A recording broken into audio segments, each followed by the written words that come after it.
Last time on The Chronicles of Rome.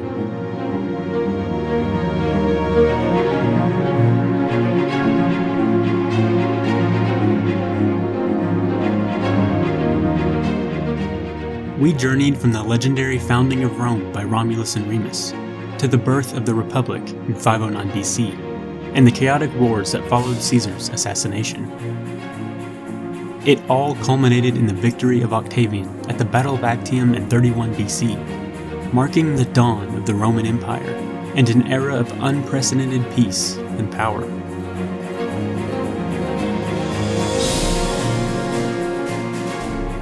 Welcome back to the Historian's Table.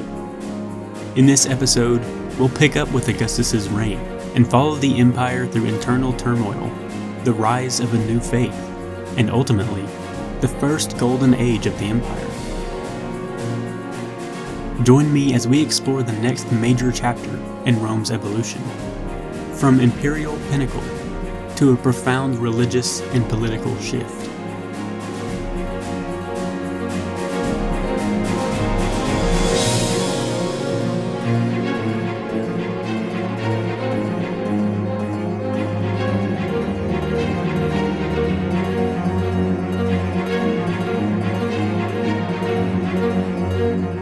The Reign of Augustus, from 27 BC to 14 AD, marked the beginning of the Pax Romana, a remarkable era of relative peace and stability that lasted roughly 200 years, allowing the Roman Empire to consolidate its power and foster cultural and economic growth.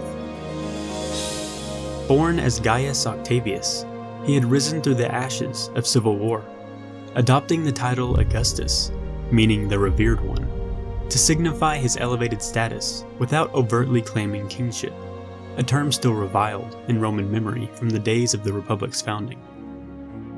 His reforms were sweeping and multifaceted, touching every aspect of Roman life.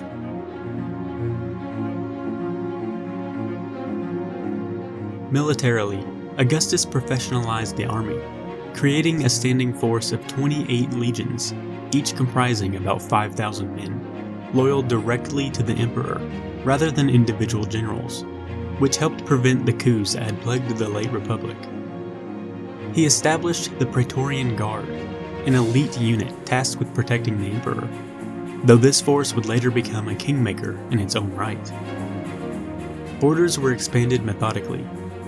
In 25 BC, Galatia and Asia Minor was annexed, followed by Raetia and Noricum around 16 or 15 BC. Securing the Alpine regions in the Danube frontier.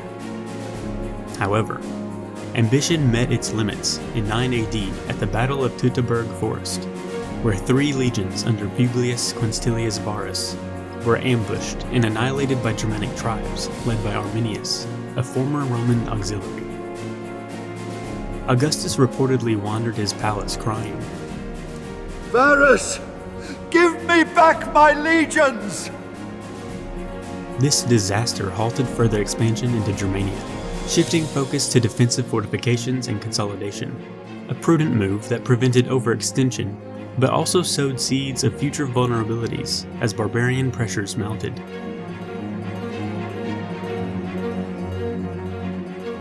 Administratively, Augustus reorganized the provinces, dividing them into imperial and senatorial categories to balance power between himself and the Senate, while conducting a census in 28 BC that registered citizens and assessed taxes more efficiently, bolstering the treasury. He invested in infrastructure, boasting that he had found Rome a city of brick and left it one of marble. Projects included the Forum of Augustus, dedicated in 2 BC with temples to Mars' altar, and the Ara Pacis, an altar of peace completed in 9 BC, adorned with intricate relief sculptures depicting the imperial family in procession, symbolizing harmony and prosperity. Engineering feats flourished under his patronage. Aqueducts like the Aqua Julia in 33 BC expanded water supply, while an extensive road network, including improvements to the Via Appia, facilitated trade, military movements, and communication across the vast empire.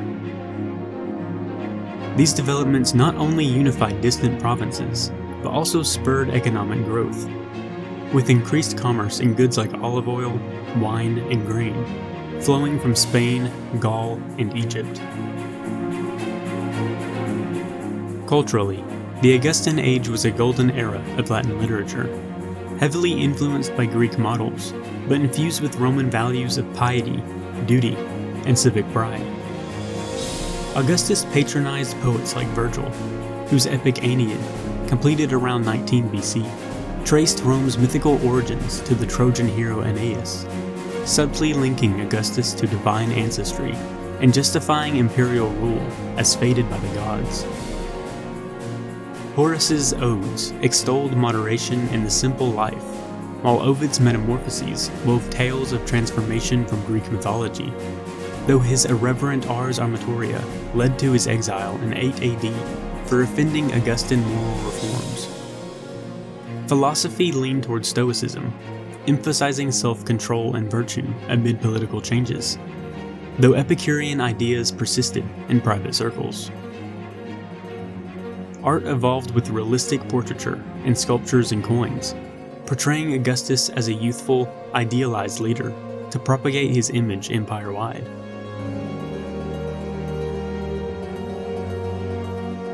Despite his success, personal tragedies haunted Augustus.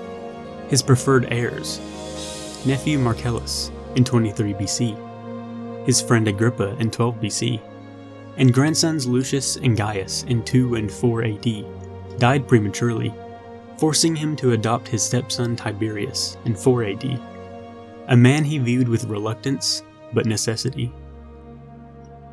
These succession woes underscored the fragility of dynastic rule, setting a precedent for future emperors to navigate familial and political intrigue. Augustus died in 14 AD at Nola, reportedly uttering, "Have I played the part well? Then applaud as I exit." His death marked the end of an era, but his legacy of peace and reform endured.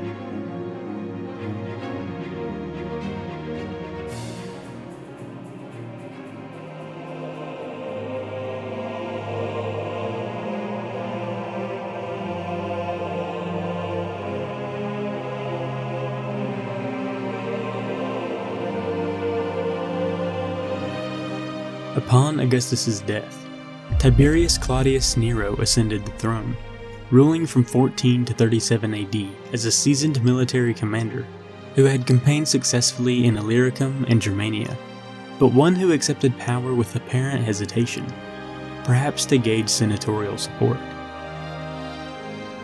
His early reign focused on consolidation rather than expansion. He annexed Cappadocia and Commagene in 17 AD, transforming client kingdoms into direct provinces to streamline administration and revenue. Tiberius avoided large-scale wars, amassing a vast treasury of nearly 3 billion sesterces, which is, extremely roughly, around $70 billion today. He did this through frugality and efficient taxation, but this came at the cost of growing resentment among the elite. His paranoia manifested in the expansion of maiestas trials, charges of treason, that targeted senators and equestrians, often based on whispers or perceived slights, eroding trust and fostering an atmosphere of fear that would intensify under later emperors. In 26 AD, Tiberius withdrew to the island of Capri, leaving Rome under the influence of Lucius Aelius Sejanus, the ambitious Praetorian prefect. Sejanus consolidated power by centralizing the Praetorian Guard in a single camp outside Rome, purging rivals through fabricated treason accusations, and even plotting to marry into the imperial family. His scheme culminated in the alleged poisoning of Tiberius's son, Drusus, in 23 AD, though this was only revealed later. By 31 AD, Tiberius, alerted by his sister-in-law Antonia, orchestrated Sejanus' downfall. A deceptive letter to the Senate praised him before condemning him for conspiracy, leading to his immediate execution and a bloody purge of his supporters including the strangling of his young children to prevent future claims. This episode highlighted the dangers of delegated power and deepened Tiberius' isolation, as he never returned to Rome, ruling remotely amid rumors of debauchery on Capri that tarnished his reputation in later histories. It was during Tiberius' rule that a transformative figure emerged in the distant province of Judea, under the governance of Prefect Pontius Pilate, appointed in 26 AD. Jesus of Nazareth, born around 4 BC in Bethlehem during Augustus' census, began his public ministry around 27 or 30 AD after baptism by John the Baptist in the Jordan River. Traveling through Galilee and Judea, Jesus preached a message of repentance, love for God and neighbor, forgiveness, and the imminent kingdom of God, drawing crowds with parables like the Good Samaritan and the Prodigal Son, and performing miracles, further bolstering his mission and growing faith. His teachings challenged the religious establishment, the Pharisees and Sadducees, for their legalism and hypocrisy, while his claims to divinity and authority alarmed Roman officials fearing unrest in a volatile province prone to messianic revolts. During Passover around 30 AD, Jesus entered Jerusalem triumphantly on a donkey, fulfilling prophecies, but was soon betrayed by Judas Iscariot for 30 pieces of silver. Arrested in the Garden of Gethsemane, he was tried by the Sanhedrin for blasphemy, claiming to be the Son of God, and handed to Pilate, who, despite finding no fault, yielded to mob pressure to avoid rebellion, sentencing him to crucifixion for sedition against Rome.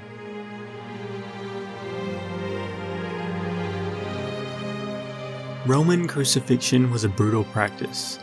As a form of public execution, it was reserved for slaves, rebels, and non-citizens, designed to maximize suffering and deter crime. Victims were scourged with flagella, whips embedded with bone and metal, tearing flesh from the back, then, most commonly, were forced to carry the patibulum, or crossbeam, to the site of execution. With widths of half an inch and lengths of 5 to 7 inches, crude nails were driven through the wrists, not palms, in order to support body weight, into the wood of the cross, and feet nailed to the upright stake.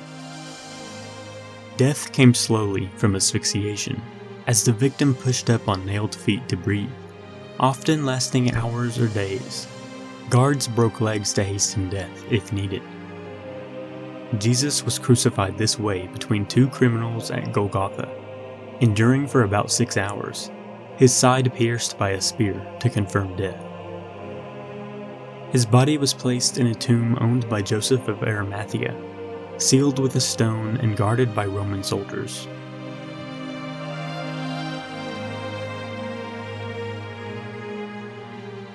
Although, 3 days later, the tomb was found empty, and Jesus once again walked the earth. Witnessed by his followers and recorded in the Gospels, a miraculous event that ignited the world's most prolific religion. He appeared first to Mary Magdalene, then to the apostles like Peter and Thomas, who doubted Jesus until touching his wounds, and to over 500 others, commissioning them to spread the gospel before ascending to heaven. This resurrection ignited Christianity, with apostles like Peter establishing communities in Jerusalem, and Paul undertaking missionary journeys to Gentiles across the Mediterranean, penning epistles that formed much of the New Testament and blending Jewish theology with Roman universalism. Early Christian gatherings and house churches emphasized communal meals, baptism, and ethical living, quietly challenging the polytheistic Roman order.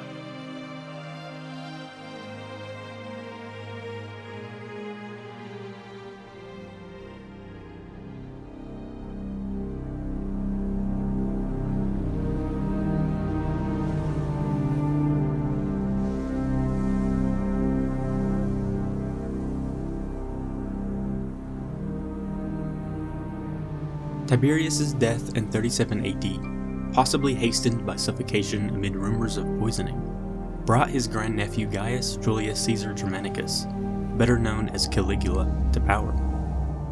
A young man whose early reign promised renewal, but developed into notorious tyranny.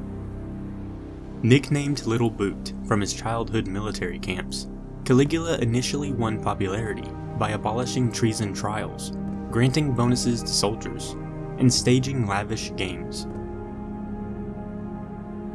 However, a severe illness in 37 AD, possibly encephalitis or epilepsy, marked a turning point. While recovering, he exhibited increasingly erratic behavior that historians like Suetonius labeled as madness, earning him the new nickname, Caligula the Mad. Examples abound. He declared himself a living god, demanding temples and worship, even planning to install his statue in Jerusalem's temple, sparking near revolt. In a bizarre display, he either attempted or successfully appointed, it's heavily debated, his favorite horse, Incitatus, as senator and consul, purportedly to mock the Senate's impotence. He declared war on Neptune, the planet, ordering soldiers to collect seashells as spoils from the ocean during a failed British expedition. Extravagance drained the treasury. Lavish banquets, floating palaces on Lake Nemi, and incestuous relations with sisters, included Drusilla, whom he defied after her death. Paranoia led to executions of rivals, including forced suicides and public humiliations, culminating in his assassination in 41 AD by Praetorian officers, stabbed 30 times in a palace corridor. Caligula's brief rule highlighted the perils of absolute power in unstable hands, leaving the empire financially strained and politically volatile. Succeeding him was his uncle Claudius, hidden behind a curtain during the chaos, and proclaimed emperor by the Praetorians in a surprising twist, as he had been dismissed as feeble due to a limp, stammer, and possible cerebral palsy. Ruling from 41 to 54 AD, Claudius proved a capable administrator and scholar, authoring histories on Etruscans and Carthage. His major achievement was the conquest of Britain in 43 AD, where 4 legions under Aulus Plautius subdued tribes like the Cativalini, establishing Camulodunum as a colony and parading captured King Caratacus in Rome. He annexed Mauritania, Thrace, in 46 AD, and Lycia, expanding citizenship to provincials and integrating freedmen into bureaucracy, though this alienated traditional elites. Infrastructure thrived. The Aqua Claudia aqueduct, completed in 52 AD, spanned 43 miles to supply Rome's growing population, while the harbor at Ostia improved grain imports from Egypt. Claudius reformed the legal system, presiding over trials personally and issuing edicts on matters like slavery and citizenship. His personal life was tumultuous, with marriages ending in scandal. His 4th wife, Agrippina the Younger, allegedly poisoned him in 54 AD with mushrooms to secure the throne for her son Nero.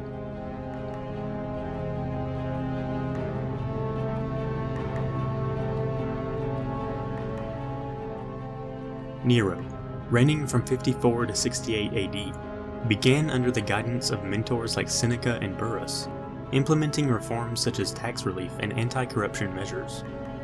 But after Burrus's death in 62 AD and Seneca's forced suicide in 65 AD, Nero's rule descended into extravagance and cruelty. The Great Fire of Rome in 64 AD ravaged 10 of 14 districts for 6 days, destroying homes, temples, and the Palatine Hill. Rumors accused Nero of starting it to clear land for his Domus Aurea, a sprawling palace with artificial lakes and even rotating dining rooms. To deflect the blame, he scapegoated Christians, initiating the first systematic persecution. Believers were arrested, tortured, and executed in gruesome spectacles. Burned as human torches in gardens, crucified, or mauled by beasts in arenas. Apostles Peter was crucified upside down, deeming himself unworthy of Jesus' manner, and Paul beheaded as a Roman citizen, both around 64 or 67 AD. Nero's tyranny sparked rebellions. In 68 AD, Gaius Julius Vindex in Gaul rose against official oppression, joined by Galba in Spain. As legions defected, the Senate declared Nero a public enemy. Abandoned, he fled to a villa outside Rome, where upon hearing approaching soldiers, he committed suicide by stabbing his throat, lamenting, Qualis artifex perio. What an artist dies in me. This plunged Rome into the year of the 4 emperors.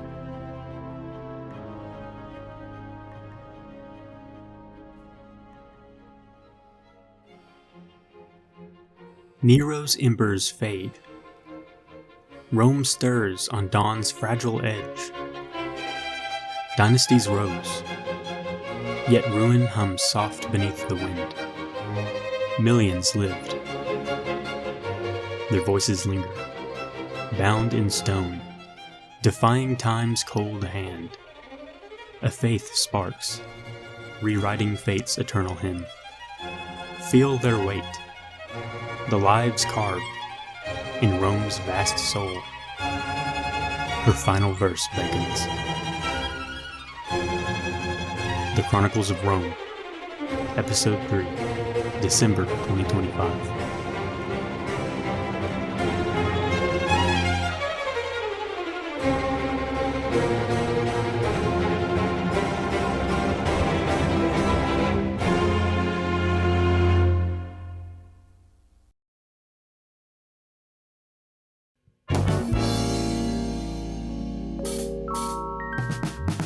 Thanks so much for joining me today.